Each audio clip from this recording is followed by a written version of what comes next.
Welcome to Tuesday. It's the 9th day of August, 2022. Your day with the podcast brought to you by Cowboy State Daily. Cowboy State Daily has more original Wyoming news content than any other news organization in the state. Check them out on their Facebook page or go to cowboystatedaily.com. There's not a lot here over the next couple of days to talk about. Pretty quiet weather. We're going to see very warm, dry, high pressure overhead. The air mass is dried out in many areas, and that'll be the case here for the next 48 hours. However, monsoon moisture is going to surge right back into the region late this week and especially by this weekend into early next week. This is a similar scenario that happened late last week, especially for areas along and west of the Continental Divide. And getting back into northern, central, and western areas of Wyoming, eastern Idaho, Utah, western slope of Colorado, the mountains of Colorado, and some Front Range areas. We may not see these thunderstorms get too far out onto the plains, but we're definitely going to see monsoonal moisture come back in again. There's a bit of a pattern change coming early to mid next week, and we'll talk to you about that and show you that as it may be telegraphing bigger changes to come in September. Beautiful shot of thunderstorm activity again yesterday. Southeastern Wyoming, parts of western Nebraska saw some isolated thunderstorm cells. And when you get that, you just get these beautiful shots, especially towards sunset, like this shot here northwest of Cheyenne yesterday. Satellite photo shows remarkably well the contrast of air masses. You see this tongue of monsoonal moisture just coming up all the way up into Washington and Oregon out of the southwestern United States, but bounded by the orange and red with just much drier air. So you can see the drier air that's overspreading the area. And look at that boundary of drier air and the more moist air coming up out of the Gulf and up out of the desert southwest states. This is what's going to make the weather very quiet over the high plains and Rocky Mountain West for today and for most of Wednesday. Any thunderstorm activity is going to be developing in these axes of moisture here. As we go and take a look at the precipitable water, you can see why. You can see the brown, the dry air. This is by late afternoon and evening. You can see that north to south axis of very moist air here. Now, eventually what will happen is this moist north-south axis rotates eastward. And that's what we're going to see with the chances for thunderstorms coming our way later in the week. As high pressure sits overhead today, this is where all the systems are. As we get into Thursday, it's subtle. You see this very subtle shiftward eastward? This is all you need to start opening the door again for the subtropical flow that's here come more eastward. And that high just gradually goes more and more east by Saturday, Sunday, and into Monday. So the door becomes wider open, allowing that subtropical moisture in.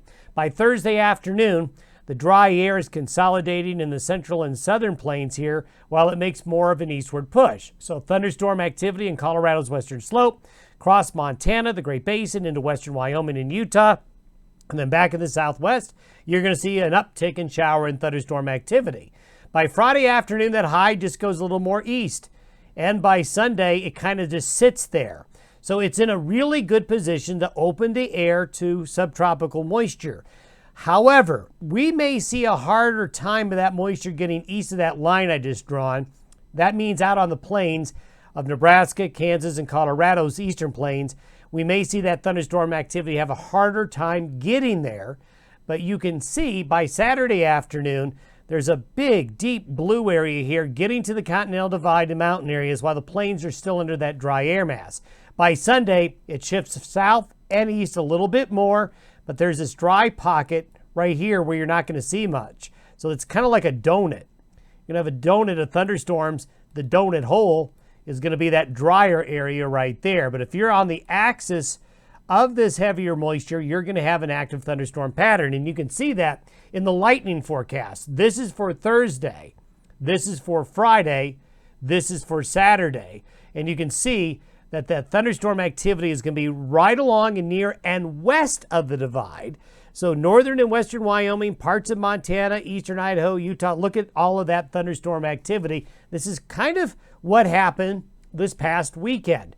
And then on Sunday, that axis kind of rotates more to the south and east, and the thunderstorm coverage pushes a little bit further out into the plains of South Dakota and Nebraska. So, hey, if you're a cyclist, if you're heading out on the motorcycle, going up to Sturgis, going to be hot, very hot here over the next couple of days. But folks heading to Sturgis this weekend, Well, be ready for the heat, but be ready for thunderstorm activity as well, as there will be that uptick. Now, further out, this is by Tuesday of next week. Notice where the high is now. It goes back to the west. With that happening, the door opens to a northwesterly flow into the Great Lakes and Corn Belt. That's going to lead to cooler air coming in east of the divide. So we're going to maybe towards the early to middle parts of next week, east of the Continental Divide, cool off a little bit, while west of the divide it gets hot. We're going to see some upslope develop. That may lead to some shower and thunderstorm activity out on the plains and into the Midwest. So towards the middle to the end of next week, there's a bit of a subtle change, but enough to change things up a little bit. And you can see the cooler air. This is by next Thursday. Heat returns to the Pacific Northwest right here, while cooler air invades the central part of the United States and Great Lakes and parts of the South again. They're going to get another little break from the heat coming on in while it gets hot again in the Northwest. Now, I want to show you something that goes out to 15 days. So we're peering all the way into August 25th. Nothing terribly remarkable about this at first glance, but the pattern at the end of August is getting more amplified. You see this big high here in the Gulf of Alaska? We've been hinting at this for the last week or so. As we get to the end of August and into early September, a more amplified flow, meaning the jet stream is starting to take bigger dips north and south. It's getting more wavy. Now, this happens as you get to the end of summer and as you get towards September. This may be telegraphing an early September cold front for the West. Could happen early September, it could happen mid-September, but I would not be surprised if we have a pretty strong early September cold front to deal with. I'm sticking my neck out, but hey, that's what we do. Kind of have fun with this, taking a look at long-range trends and seeing what may be in the offing. So that's something to keep an eye on as we get to the month of September. Have yourself a good Tuesday. We'll see you tomorrow.